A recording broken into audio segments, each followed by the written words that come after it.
মুক্তিযোদ্ধাদের নাতিপুতিরাও পাবে না, তাহলে কি রাজাকারের নাতিপুতিরা পাবে?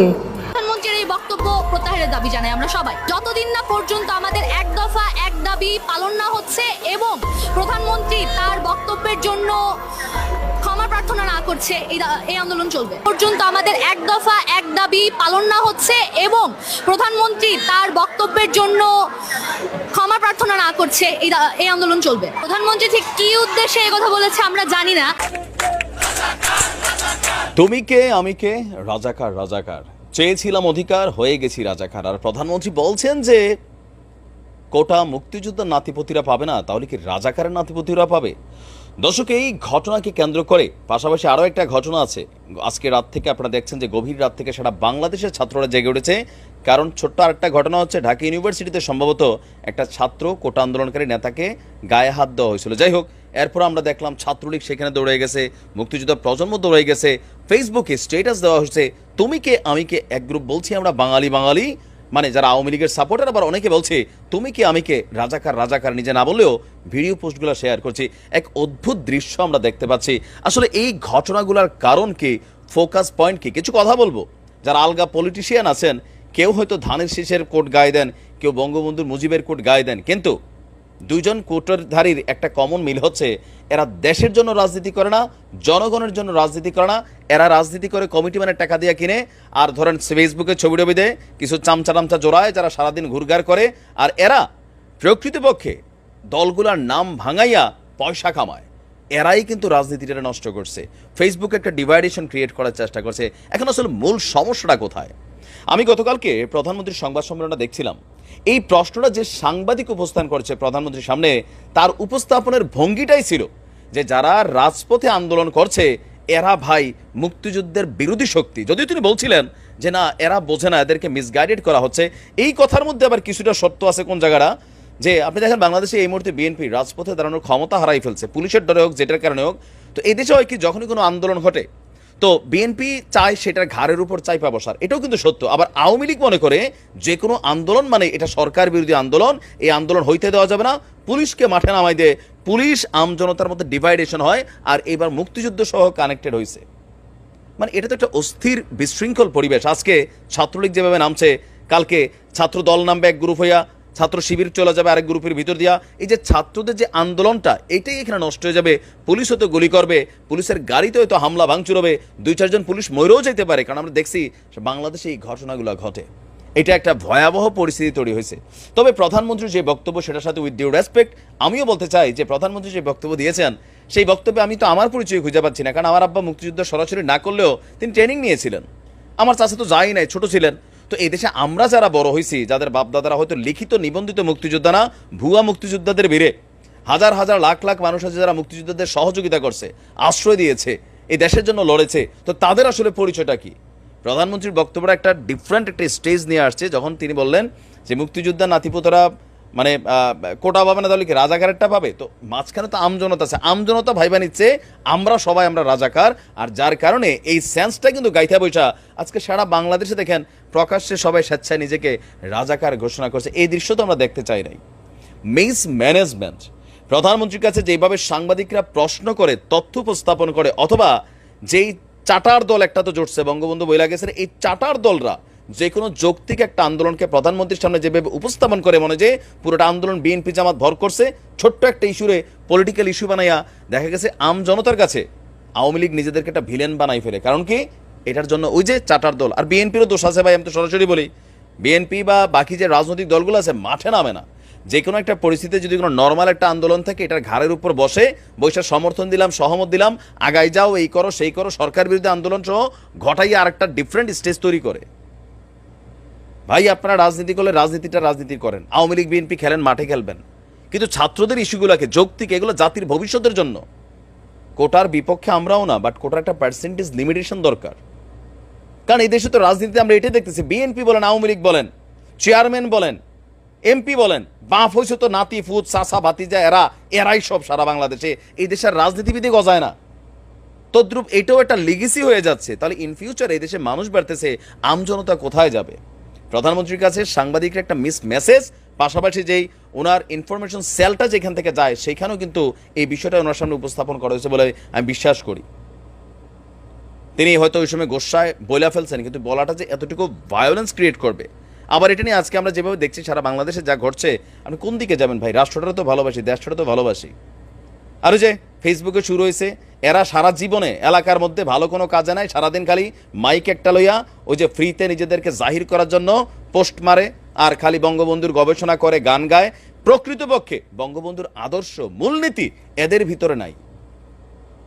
থাকলে আজকে এরকম হইতো না বাংলাদেশের, নাই, কিন্তু এটাই বাস্তবতা। সাধারণ মানুষ আজকে এগুলো দেখে বিরক্ত। আসলে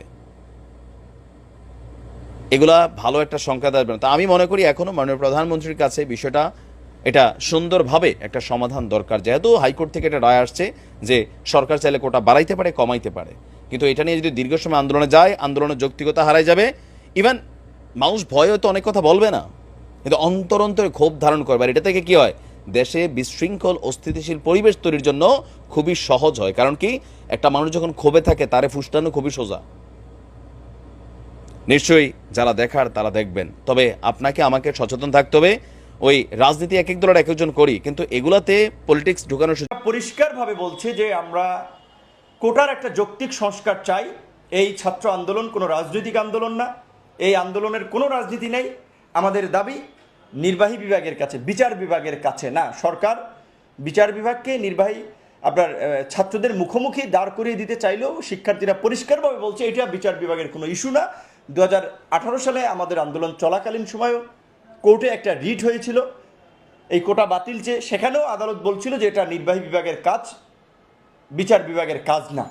তো তাহলে কেন বিচার বিভাগ এই সিদ্ধান্তটি দিল 2018 সালের পরিপত্রটি অবৈধ ঘোষণা করে? তাহলে নিশ্চয়ই আদালতের উপরে একটা প্রভাব বিস্তার করা হয়েছে কিংবা আদালতকে প্রভাবিত করা হয়েছে।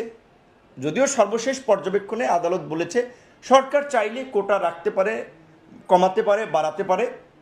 আমরা তো 18 সালে এইটাই চেয়েছিলাম। তাহলে কেন সেই সময়ে কোটার একটা যৌক্তিক সংস্কার না করে শুধুমাত্র প্রথম এবং দ্বিতীয় শ্রেণীতে বাতিল করে তৃতীয় চতুর্থ শ্রেণীতে রেখে, অন্যান্য পোষ্য কোঠা রেখে আবার এই কোটার খুঁটা ধরে রাখা হলো? যাই হোক, শিক্ষার্থীরা বর্তমানে যেই দাবিতে আন্দোলন করছে, পরিষ্কার দাবি যে সর্বস্তরের কোটার একটা যৌক্তিক সংস্কার করতে হবে। এবং এই শিক্ষার্থীদেরকে এইটা মনে রাখতে হবে যে আদালতের কথায় যদি তারা ঘরে ফিরে যায়, আন্দোলন স্থগিত করে, এই আদালত হচ্ছে এই যে আপনার 2018 সালের পরিপত্রকে অবৈধ ঘোষণা করেছিল সেটি 4 সপ্তাহের জন্য স্থগিত করেছে বা স্থিতি অবস্থা জারি করেছে। 4 সপ্তাহ পরে কি রায় আসবে আপনি জানেন, আমি জানি। তাহলে ছাত্ররা কোন কনফিডেন্সে, কিসের ভরসায় তারা আন্দোলন থামিয়ে তারা ঘরে ফিরে যাবে? আন্দোলন থামিয়ে দিবে। আমরা যেমন ওই প্রধানমন্ত্রীর কথা আন্দোলন থামিয়েছিলাম, তখন আমাদের লাঞ্ছিত করেছে, হামলা করেছে, ফুটবলের মতো আপনার এই দিক ওদিক নিয়ে মেরেছে। রাজশাহী বিশ্ববিদ্যালয়ের ছাত্র তরিকুলের কোমর ভেঙেছে, আমাদের বিরুদ্ধে মামলা দিয়েছে, জেলে নিয়েছে। ঠিক একই চিত্র এই শিক্ষার্থীদের হবে। কাজেই আন্দোলন চালিয়ে যেতে হবে।